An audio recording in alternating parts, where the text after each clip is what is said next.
Hi everyone, welcome back. This is Chandra. I want to talk to you this week about protein, sources of protein. You've probably, if you've been watching the news, you've probably heard that, the chicken supply and the egg supply now are being affected by a strain of avian flu. And to avoid passing that on to the human population, you know, several thousands of chickens have been destroyed. Um, Eggs are now have now come into question, and even if they're not, egg prices are soaring. The chicken prices are soaring. That leaves a lot of people on a budget who just don't want to put the money out and are reconsidering how they're eating, what's in their diet.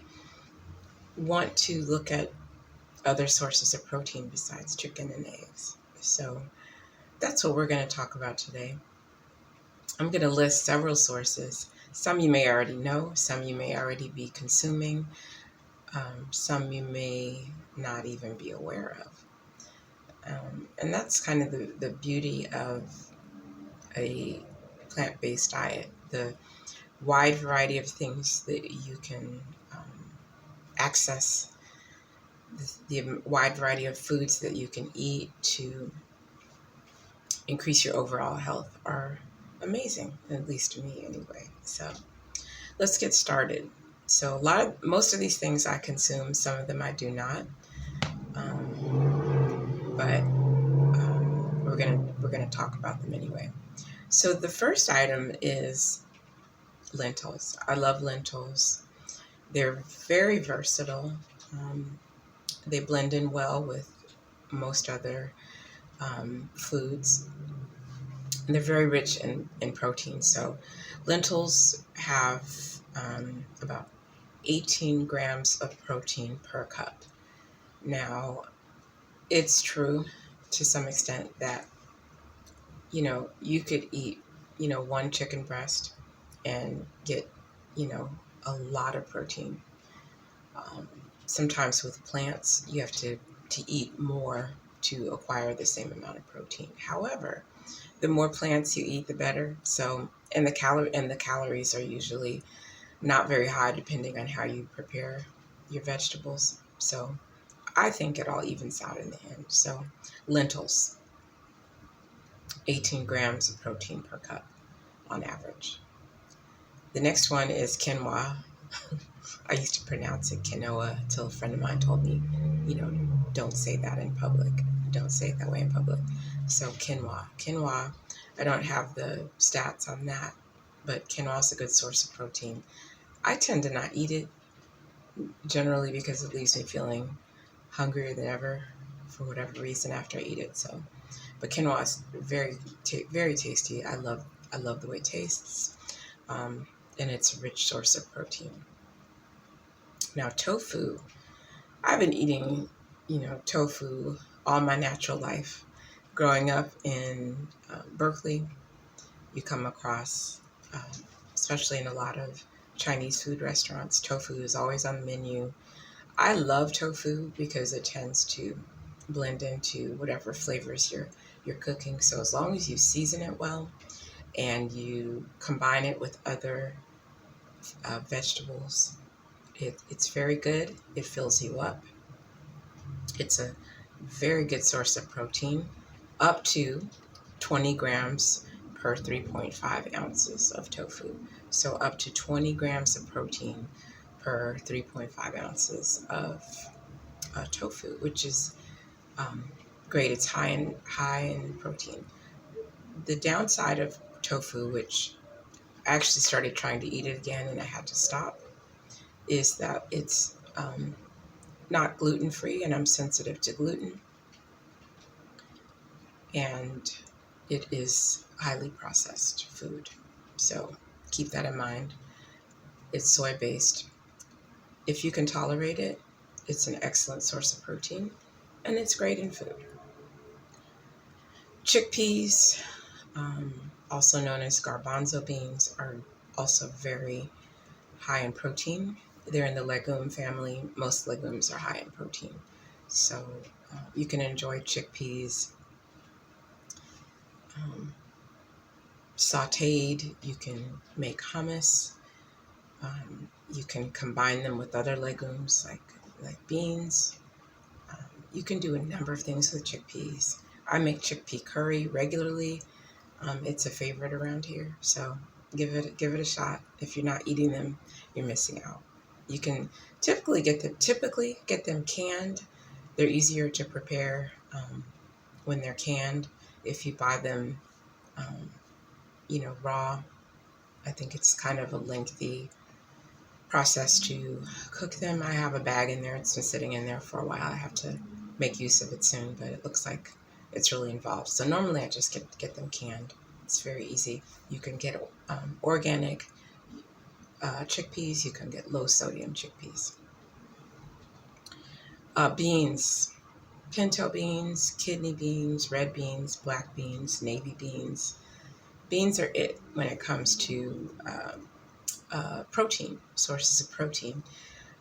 15 grams of protein per cup. Most people are not opposed to beans. I love them. We eat them very frequently. They're great. They're good for you in a number of ways. But if you're looking for a source of protein, you can eat beans. You can prepare them in soups as a main dish. I actually even make burgers out of beans along with lentils. They're very versatile. They're very good. Green peas, which is something that I absolutely cannot stand, is peas. But they are a great source of protein. You'll find a lot of pea-based protein powders out on the market right now. If you like peas, maybe in your fried rice, or if you just if you can tolerate them, if you like them, they're a great source of protein. 9 grams of protein per cup, which kind of surprised me, but I actually shouldn't be surprised because I see it in protein powder. I think there are some in the protein powder that I use. So just a little bit.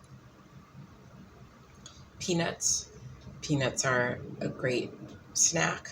They are a great source of protein. Now you want to be careful with peanuts, especially if you are looking to control your sodium. It's easy to get salted peanuts and just go to town. I've seen people around here do it, but we get the unsalted ones, so it makes it easier to consume them. They're a great source of protein. Peanuts are also very versatile. Pumpkin seeds. I love pumpkin seeds.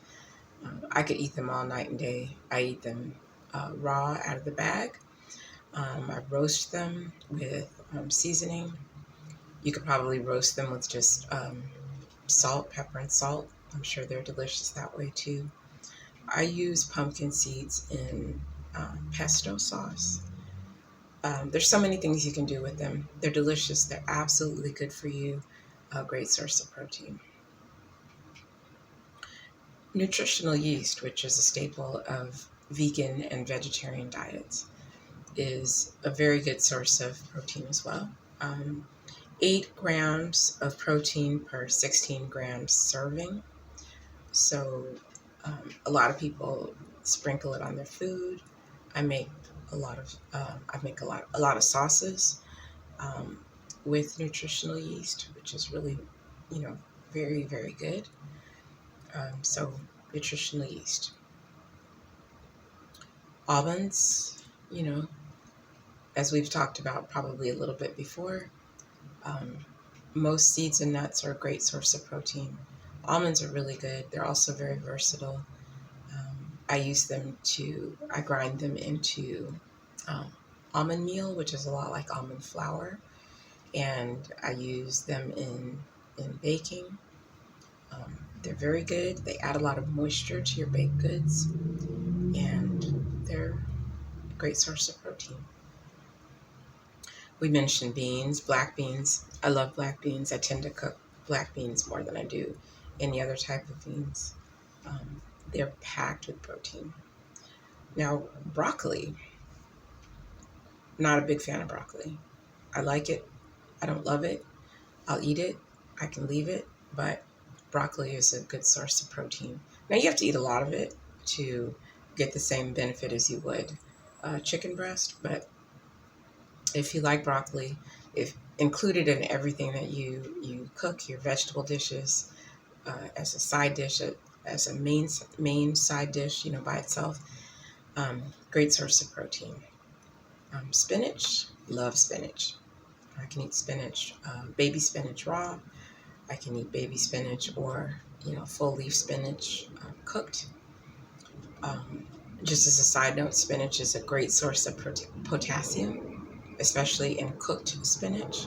So I think with spinach you get, two for the price of one. You get a good source of protein and an excellent source of potassium. Just as a side note, oats. I eat oats all the time because I try to avoid gluten. I substitute oat flour in for wheat flour, so I get lots of um, oats. Oats give you about 5 grams of protein per half a cup. That's not bad. If you have oatmeal, I make oat muffins for breakfast. If you have oatmeal and you add in some nuts, um, you get a pretty good protein-filled breakfast. And as I said, wheat flour is also, whole wheat flour is a good source of protein as well. But if you're looking to get away from, wheat-based products, or you want to avoid as much gluten as possible, oat flour is an excellent substitution, and it's a good source of protein. So I hope this list helps. I know I didn't specify the amount of protein in each of the items that I mentioned, but I think you can kind of see that if you have a plant-based diet, you're concerned about the amount of protein that you're taking in.